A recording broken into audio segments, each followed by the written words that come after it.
안녕하세요. 파산관제인 홍현필 변호사입니다. 이번 시간에 개인 파산관제인 증표람 임의 매각에 대해서 한번 부동산 매각의 종류에는 여러 가지 방법이 있는데 대표적인 게 임의로 매각, 그러니까 자유스럽게 관제인이 매수인을 선정을 해서 부동산을 매각하는 방법이 있고요.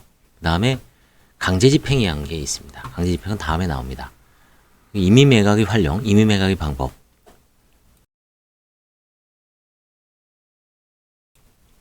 부동산의 한가는 원칙적으로는 민사집행법에 의한 강제집행에 의함이 원칙입니다.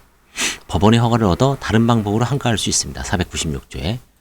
실무상으로는 법원의 경매 절차보다 임의 매각을 이용하는 것이 더 높은 가격으로 한가할 수 있고 비용 및 시간상으로도 유리하기 때문에 파산재단의 극대화를 위하여 법원의 허가를 얻어 임의 매각의 방법으로 한가하는 경우가 많습니다.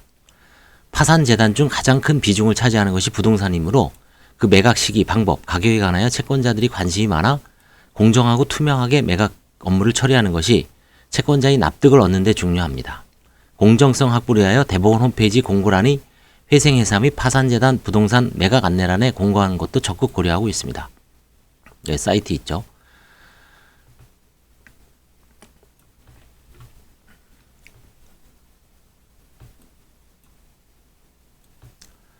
파산관제인은 필요한 경우 법원에 현장 보고서 또는 출장 보고서를 제출하고 채권자, 채무자 등 이해관계인의 의견을 청취하면서 최저한의 매각 조건을 제시한 다음 매수희망자를 모집하고 매수희망자가 나타나면 대금 지급의 능력, 기타 매각 조건이 충족 가능성을 심사하고 매수희망자가 경합하는 경우에는 입찰에 붙입니다. 법원의 허가를 조건으로 하는 매매계약을 체결하고 있습니다.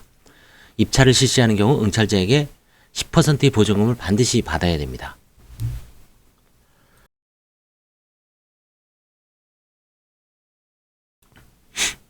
저도 오늘 지금 직원을 보냈는데 저기 경기도 고양시 일산구 대화동에 있습니다. 빌라가 하나 있어요. 채무자분이 이제 안 좋아서 파산 신청을 했는데 빌라가 이제 전세금이 1억 5천이고 매매가가 이제 문제입니다. 1억 8천, 1억 9천, 뭐 2억 간다. 그래서 빨리 매각하기 위해서 한 500만 원 DC에서 1억 8천에서 1억 7,500으로 이제 오늘 매매를 하러 지금 직원을 보냈습니다. 출장을. 거기에 이제 기존에 이제 주의할 점, 매도인은 반드시 관제인으로 해야 됩니다. 파산 물건이기 때문에. 뭐 기입 등기를 해서 넘기든 안 하든 마찬가지입니다. 그래서 나중에 매수인이 이제 등기를 칠 때도 관제인이 개인 인감증명서를 법원 행정처에서 내라고 이제 전국적으로 작년에 공문을 내렸죠. 그 다음에 특약으로는 부동산 그 복비는 이제 재단 채권이니까 법정 수수료는 매도인, 저희가 매도인이니까 줍니다. 매도인 저희가 이제 중개사한테 의뢰를 해서 이제 그런 거는 전국적인 어떤 대법원 사이트보다는 그 해당 지역을 잘 알고 있는 공인중개사가 적정 가격으로 매수자를 물색을 해서 하는 게 더 좋을 수도 있죠. 빌라니까. 그래서 일단 그 재단 채권이라는 점을 좀 유의하시고 그 다음에 이제 하자 담보 책임을 이제 면제하는 특약. 그걸 안 해놨을 때 나중에 매수인이 파산 절차는 끝났어요. 매도인도 관제인이 팔으라 그래서 관제인이 팔았는데 뭐 6개월 전에 뭐 집이 새고 뭐 물 새고 이런 것 때문에 뭐 또 담보 책임을 요구했을 때 파산 재단은 없어요. 책임을 물을 수가 없습니다. 그렇죠? 그래서 그런 결국 이제 가격에 반영되겠죠. 매수인이 꼼꼼히 집을 보고 아, 이 정도 뭐면은 어느 정도 가격을 치면 자기가 혹시 무슨 뭐 고장이 나더라도 고쳐 써야 되죠, 사실. 집이 뭐 시간이 흐를수록 감가상각이 되고 관이 노후화되고 그렇죠? 이런 배관 시설이라든가 이런 게 좀 더 안 좋아지죠. 특히 관 같은 게 뭐 물도 많이 새고 층간 소음은 여전하고 그렇죠?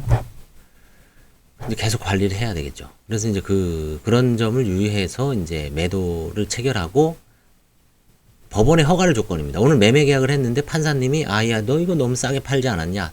틀어버리면 무효입니다. 그걸 또 특이하게 명시합니다. 그러면 이제 제가 옛날에 13년 전인가 2007년인데 그때 민사 파산 7단독 판사님이 정릉초등학교에 있는 아파트를 팔러 갔습니다. 지금도 기억나는데 정릉초등학교 바로 인근에 나홀로 아파트예요. 아파트라기보다도 사실 뭐 빌라인데 거기 이제 아파트라고 나홀로 세대가 나홀로 빌라가 이제 아파트를 한 10몇 층짜리로 이렇게 지은 거죠. 그게 그 당시에 한 1억 2,500인가 1억 5천인가 나왔는데 그 공인중개사한테 의뢰를 했더니 이제 매수인이 붙는다. 그래서 적정한 가격으로 이제 했는데 판사님이 더 올려봐라. 그래서 1,000만 원인가 2,000만 원 더 주고 팔았던 기억도 납니다. 그래서 그때 돈이 남아서 후순위 이자 채권까지 거의 다 갚았던 그 기억이 있는데 아무튼 법원의 허가를 조건으로 하는 매매계약을 체결하고요.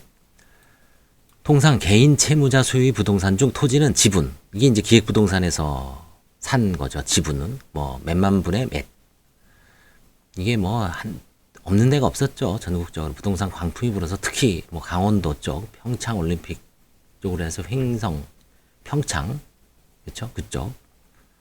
그 다음에 이제 경기도 쪽은 가평, 뭐 포천 이쪽 라인, 파주도 마찬가지고요. 맹지는 뭐 이제 길이 없는, 그렇죠? 길이 없는 땅이죠. 통로가 없는. 그다음에 소규모 필지가 많아 환가에 어려움이 많다. 그렇죠? 공유 지분의 경우 공유자들이나 채무자의 친족 등 이해관계인에게 적정하게 매입을 권유합니다. 내용 증명을 보내서 아니면 전화로 부탁을 하면 공유자 중에서 저도 이제 공유자가 산 경우가 간혹 있습니다. 이해관계인들 중 부동산의 매수를 희망하는 사람이 나타나지 않으면, 그렇죠, 인근 공인중개사의 도움을 받아 매수인을 확보하는 게, 땅은 그 지역에 있는 공인중개사가 가장 잘 알아요. 사실은 제가 뭐 저 경남 산청에 있는 땅 알겠어요. 그렇죠? 아무리 뭐 공인중개사가 매각을 위임할 경우 위약금 문제가 발생하지 않도록, 그렇죠, 법원의 허가를 조건으로 한 매매계약임과 복수의 중개인에게 임한 경우 선순위 계약금을 납입한 매수인이 우선하는 것이 아니라 법원의 허가를 조건으로 매매계 효력이 발생한다는 점을 이걸 특약으로 반드시 특정해서 알려줘야 됩니다. 법원의 허가가 없으면 무효다. 매수인이 없어 장기간 한가가 정체되고 강제 집행 절차를 통한 매각 가능성이 희박하다면 이건 포기합니다. 예, 제가 뭐 저도 포기한 사안이 간혹 있습니다. 많습니다.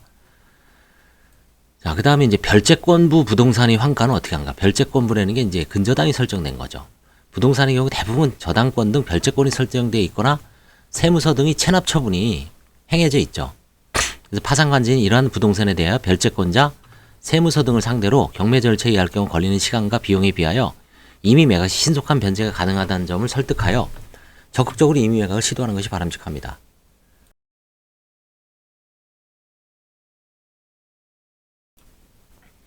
별채권자들은 채권 금액을, 그러니까 은행이라고 보시면 돼요. 은행이나 이제 선순위 근저당권자들이죠. 채권 금액을 회수하고자 하는 경향이 강하고, 매수자도 별채권이 말소를 희망하는 경우가 많아 별채권에 의해 담보되어 있는 채무를 환가 금액에서 변제하고 별채권자들이 별채권을 말소할 수 있죠.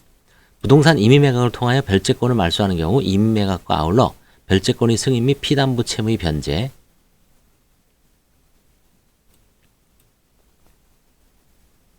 이는 모두 법원의 허가를 받아야 됩니다. 492조 13서 11호 13, 14호. 경매 절차가 진행 중인 경우 집행법원에 파산 선고 사실 및 채무자 지위 승계 신고서 서식이 있습니다. 이걸 내고 이후 감정평가 금액을 고려하여 별채권자 등의 채권 최고액의 변제 가능성과 전략되는 시간 및 고가 매각의 가능성 등을 설명하여 협조를 얻은 후 채권자, 별채권자, 채무자의 친족, 임차인 등 이해관계인에게 매수 이사를 타진하여 법원의 허가를 얻어 신속하게 한가하는 것이 필요합니다. 만약에 제가 이제 오늘 대하동에 있는 빌라를, 대하동에서 이제 뭐 택시 타고 좀 들어가는데, 거기 이제 빌라를 매수인이 뭐 자기가 보증금 1억 5천인데 자기가 한 1억 7천에 사겠다 하면은 그 임차인한테 팔 수도 있습니다. 법원의 허가를 받아서. 그렇죠? 신속하게 해서 물론 좀 한 5에서 10% 정도는 싸게 해도 뭐 크게 뭐 채권자들한테, 그렇죠? 불이익이 없으니까 뭐 5% 10%가 물론 클 수도 있습니다. 부동산 덩어리가 뭐 다만 이제 실질적으로 들어오는 거 1억 5천은 매매 가액이 1억 7,500이라도 그쵸? 그 세입자 돈은 저희가 받는 게 아니죠. 그걸 떠넘기고 1억 5천이니까 실제 파산 재단에 들어오면 2,500배는 안 돼요. 그쵸? 근데 만약에 10%를 더 증해서 1억 9천이다. 1억 9천이면 파산 재단에 들어오는 돈은 4천이네요. 그쵸? 4천에서 2,700, 1,300.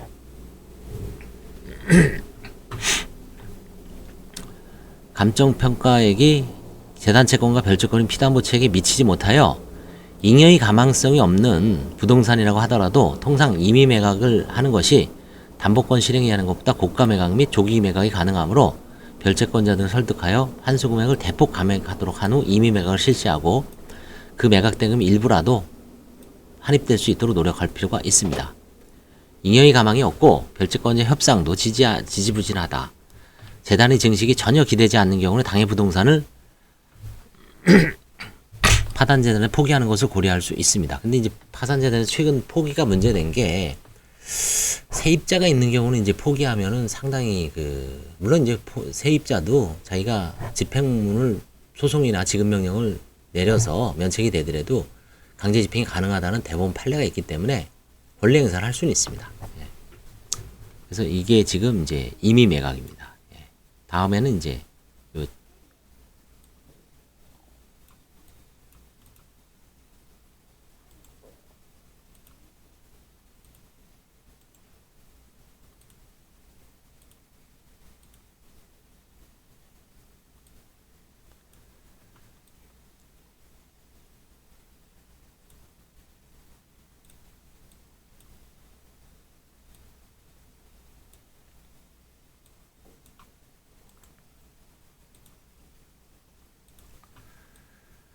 그다음에 이제 체납 처분이 되어 있는 거. 이미 세무서에서 부동산을 잡는 거죠.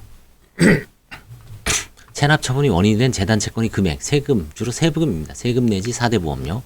먼저 확인한 후 국세인지 지방세인지 매수인으로부터 받은 계약금 또는 중도금으로 당해 부동산의 압류 원인이 된 재단 채권을 변제해 이를 말소하는 절차를 진행하면 되고요. 임의 매각이 여의치 않으면 압류한 세무서에 공매를 요청하는 공문을 발송하여 공매 절차를 진행하도록 하죠. 만약 공매 절차가 진행되는 경우 한국자산관리공사에 파산 성호 사실을 통보하고 그 매각대금 남는 거는 파산관제인 임치금 계좌에 입금하여 줄 것을 사전에 서면으로 요청하면 됩니다. 이때는 이제 법원의 역할을 캠코가 하는 거죠. 공매 절차는. 임차인이 있는 건물의 경우 주택임대차보호법이나 상가건물 임대차보호법상 대항 요건을 갖춘 임차인이 존재할 경우 파산관제인은 335조에 의하여 해지권을 행사할 수 없습니다. 임차인을 보호해 주죠. 임대인이 파산한 경우에 임차인과의 사이에 저는 계약 해지가 인정되지 않으므로 파산관제인은 주택 등 양수인에게 임대인이 지위를 승계함을 고지합니다. 매각 절차의 신속한 진행을 위해서는 임대차 계약을 합의 해지하고 보증금 상당액을 퇴거비용으로 지급하는 취지의 화해 계약을 체결하여 퇴거비용을 재단 채권으로 지급하는 방안도 적극 고려할 필요가 있습니다. 이제 오늘 만약에 이제 세입자가 오늘 만약에 1억 7,500에 계약을 하면 1,700이 이제 10%가 들어오겠죠. 계약금으로. 그럼 그 돈을 그분도 이사 가야 되잖아요. 그렇죠? 그래서 어제 이제 그 돈을 뭐 세입자한테 준다 어쩐다 했는데 그거는 이제 파산 매각이 아니고 일반 매각일 땐 그렇게 하죠. 공인중개사들이 이 돈을 세입자한테 줘서 세입자가 다른 집을 얻을 수 있도록 그래야지 이게 이제 원활하게 되죠. 근데 이거는 파산 매각이기 때문에 그거는 너네 좀 기다려라. 일단 1억 판사의 허가도 봐야 되고 1,750만 원의 파산전에 들어오면 법원의 허가를 받아서 이중 1,750중 뭐 1억 5천이니까 이제 1,500이죠. 1,500은 그 세입자한테 이제 퇴거 비용으로 주는 거죠. 빨리 집 얻으라고. 물론 이제 나중에 보증금이 다 들어오면 이제 세입자를 이제 매수인하고 매수인이 만약에 실거주자인지 이게 세입자하고 내보내는 이게 상당히 좀 어렵죠, 이게. 그렇죠? 그래서 이제 조금 한 500 정도는 인센티브를 주는 것도 괜찮습니다. 왜냐면 매수인하고 세입자하고 딱 아다리가 안 맞으면 고생할 수가 있죠. 몇 달 동안 이게 텀이 돼서 뭐 자기가 들어오고 싶어도 못 들어오고 뭐 이런 괴로움이 있기 때문에 뭐 한 500 정도는 뭐 좀 싸게 해도 그렇죠. 매수인 채권자들이 크게 이렇게 불리한 내용이 아닙니다. 대항 요건을 갖추지 못한 임차인이 임대차 계약이 쌍방 미행 쌍무 계약에 해당하는 경우 파산관제인은 이거는 해채권을 할수할 수 있죠. 임차인은 우선 변제할 거 없는 일반 채권자의 지위에 있고 주택 등 양수인이 임대의 지위를 승계하는 것도 아니므로 그 내용을 임차인에게 서면으로 통지합니다.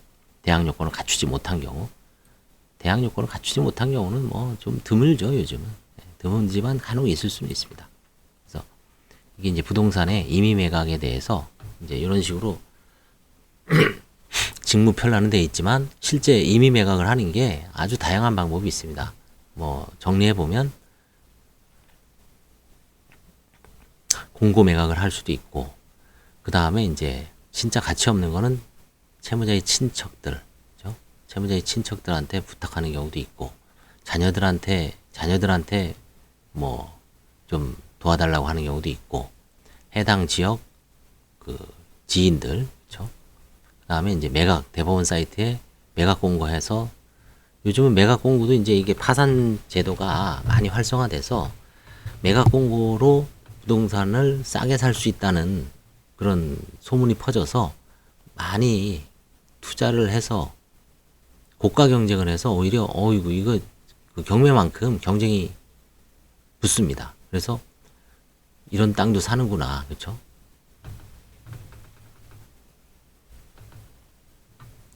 그래서 이게 임의 환가의 매각 방법이고요. 다음 시간에 이제 아마 강제 집행이 나올 겁니다. 감사합니다.